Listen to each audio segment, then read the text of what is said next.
everyone, welcome back to my channel. In today's video, we are going to make a very simple shaped card. It's very heavy on the die cutting, but it's very simple. So I'm using these nesting portrait arches dies from Waffle Flower. This is the biggest one. I have a 5x7 envelope here that is from Paper Studio. The paper I'm using today is also, the colored cardstock is also from Paper Studio, so this is from Hobby Lobby. All I did was take a sheet of that, an A2 size sheet of that, and fold it in half long ways. This ends up measuring about 5.5 by 4.5, which means that you cannot necessarily put this into a A2 card-sized envelope. It's just 1/4 inch too big.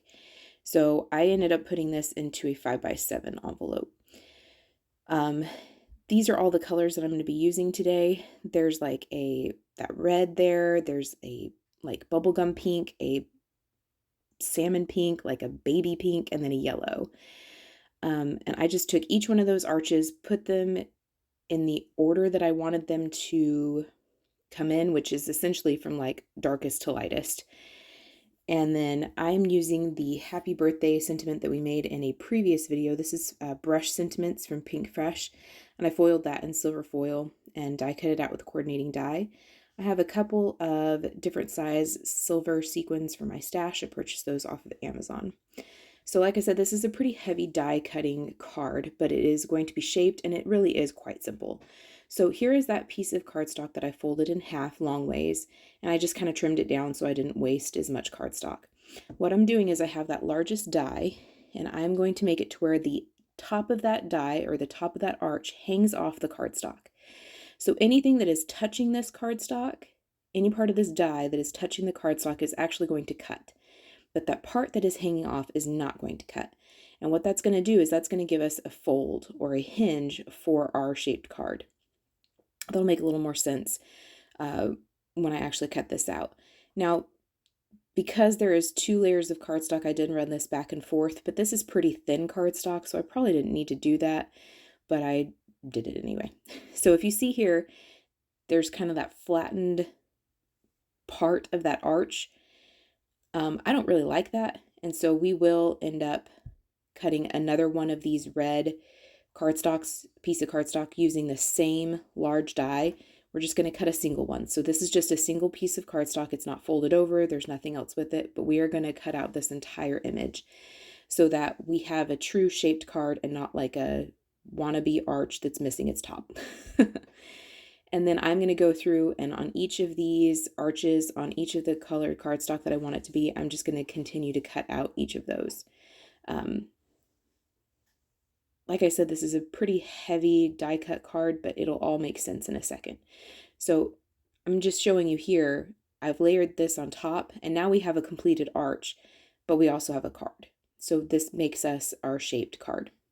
This is how I like to do shaped cards. There are other ways.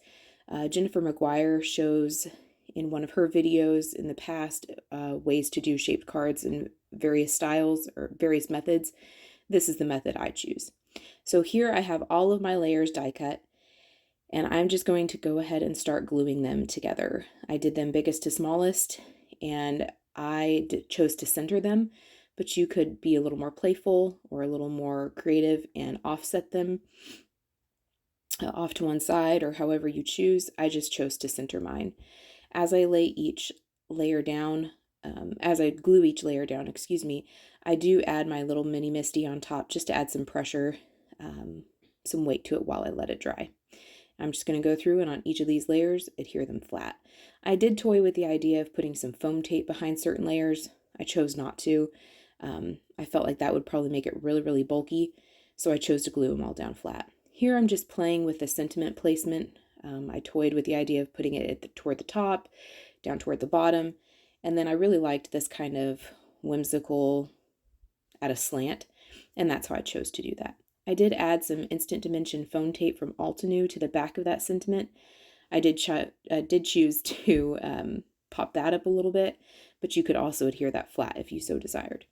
So I just took off the backing and found my placement, and then I do press that down. I don't press down until I'm happy with my placement, because this does adhere pretty quick.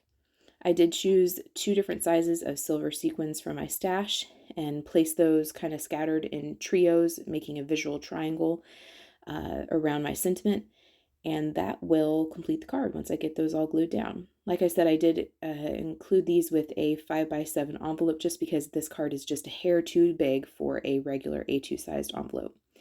But there you see our shaped card, and there's my little logo on the back. You can see that there's the part that we had a partial die cut, but there it is in all of its glory. Thank you so much for watching, and I hope you felt inspired, and we will see you next time.